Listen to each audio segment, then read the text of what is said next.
Today would have been Steve Ditko's 98th birthday, but he passed away at the age of 90. Now, Steve Ditko is the co-creator artist of Spider-Man and Doctor Strange. My first exposure to Spider-Man would have been the Electric Company, so a live-action version, and then I would have seen the animated cartoon from the late 60s, but in reruns. In comic book form, and my first exposure to Steve Ditko was this book right here. This is a pocketbook reprint of issues 7 through 13 of The Amazing Spider-Man that my dad printed at work and brought home in 1978 when I was 4 years old. As an adult, I got Volume 1, which has issues 1 through 6, but it also has Spider-Man's first appearance in Amazing Fantasy issue 15, the last issue of that series. For Christmas of 1986, I got the Marvel Masterworks volume that had Amazing Fantasy issue 15 and The Amazing Spider-Man issues 1 through 10. Unfortunately, I sold that in the late 90s. But I would like to look at that first appearance of Spider-Man. Should we look at it in this pocketbook? Well, it's kind of tiny here, so what can we do?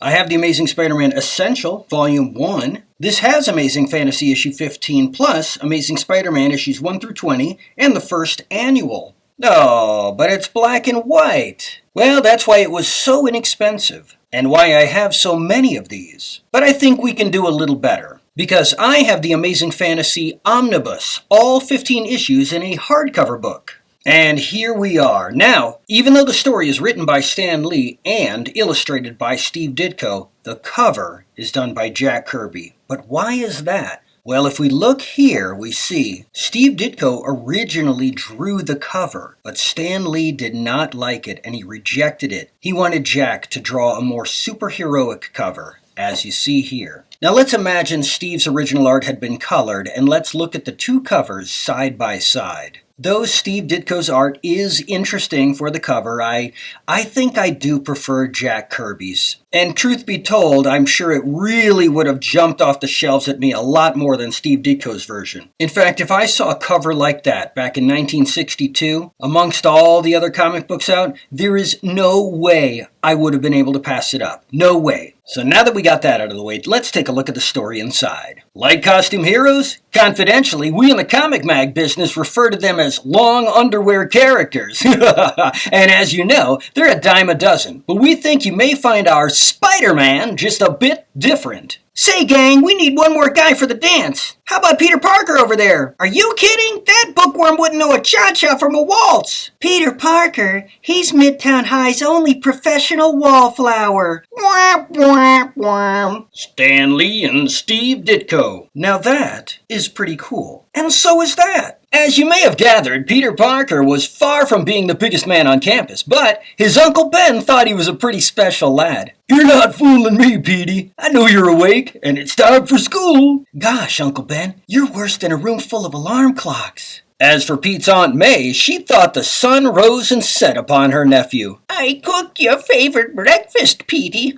Wheat cakes. Don't fatten him up too much, dear. I can hardly wrestle him now. The faculty at Midtown High were also fond of the clean-cut, hard-working honor student. Keep up the good work, Parker, and you're sure to rate the scholarship when you graduate. Gosh, I'll do my best, sir. Gee whiz. But alas, other teenagers can sometimes unwittingly be so very cruel to a shy young man. Sally, I was wondering if you're busy tonight? Peter, for the umpteenth time, you're just not my type. Not when dreamboats like Flash Thompson are around. I admire your good taste, doll. Get lost, bookworm. Look, there's a great new exhibit at the Science Hall tonight. Would any of you like to go with me? Science Hall? Ha! You stick with science, son. We'll take the chicks. Yes, for some, being a teenager has many heartbreaking moments. See you around, bookworm. Give our regards to the Atom Smashers, Peter. Someday I'll show them.